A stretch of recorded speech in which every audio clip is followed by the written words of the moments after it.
Hello everyone, welcome back. And today is Wednesday, and on Wednesday we play Pauper. I haven't gone over any of my Pauper decks yet. I honestly don't have a lot of chances to play Pauper, but given I have 1 day a week that I have a slot to fill for something, it's gonna be Pauper for now on. This week's Pauper deck, as I feel fitting for the first one, is a little bit of Goblins. This deck is gonna focus on getting our Goblins out and play fast and dealing damage quickly. The card that inspired all this for me was Goblin Champion. He's 1 red mana, he has haste and exalted, and he's a 0/1. He's not the best card in Magic, or let alone in Pauper, but he definitely has a flavor to go with him. Whenever he attacks alone, or another creature attacks alone, Goblin Champion gives that creature +1/+1. On the off chance that we have multiple copies of Goblin Champion on the field, we get multiple stacks of Exalted. Additionally, we have other cards with haste, like Fanatical Fireband, which is a monkey goblin with haste that when you tap it, you can sacrifice it to deal 1 damage to any target. It's 1 red mana and it's a 1/1. Not bad to have as a blocker, and if you need to deal 1 damage to something on the field. Additionally, there's Goblin Bushwhacker, which is 1 red mana with kicker for 1 red. When it enters the battlefield, if it was kicked,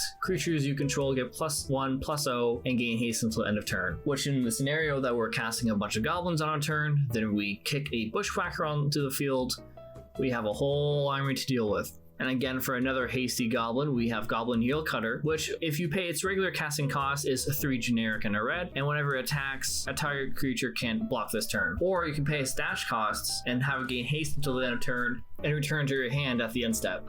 Additional cards like Mogwar Marshal or Kranko's Command is going to allow us to put more goblins onto the field and have a little goblin army grow a bit larger so that the other player greatly regrets not playing goblins as well. Another card to boost up our board and to potentially have a win for us is Foundry Street Denizen. He's 1 red mana and says whenever another red creature enters the battlefield under your control, Foundry Street Denizen gets +1/+0 until the end of turn, and it starts off as a 1/1. So as we're popping more and more goblins on the field, our friend here is going to grow as well. We're also running a couple of utility cards in this, such as Goblin Tunneler, which is 1 generic and 1 red. Target creature with power 2 or less can't be blocked this turn, and Goblin Matron for 2 generic and a red. When it enters the battlefield, you search for a goblin card, reveal that card, then put it into your hand. This allows us to search for some more shenanigans if we need to. To deal some extra damage on the board, we have cards like Lightning Bolt, which is a classic 1 red mana and deals 3 damage to any target. Fire Blast, which is 4 generic and 2 red. You can sacrifice 2 mountains rather than pay the cost for it, and it deals 4 damage to target creature or player. Goblin Grenade, which is another classic goblin card for 1 red, and as additional cost to cast it,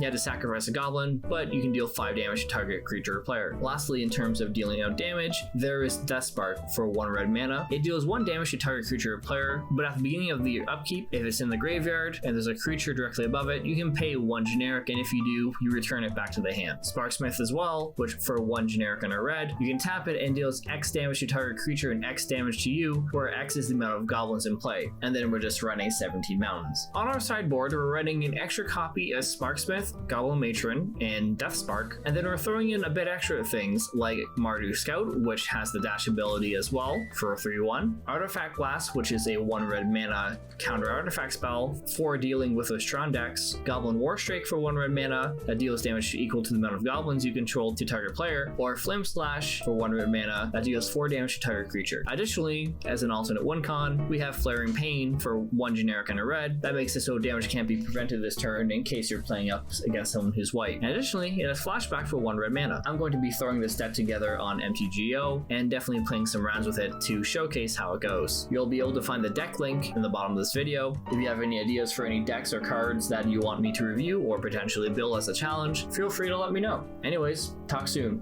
Peace.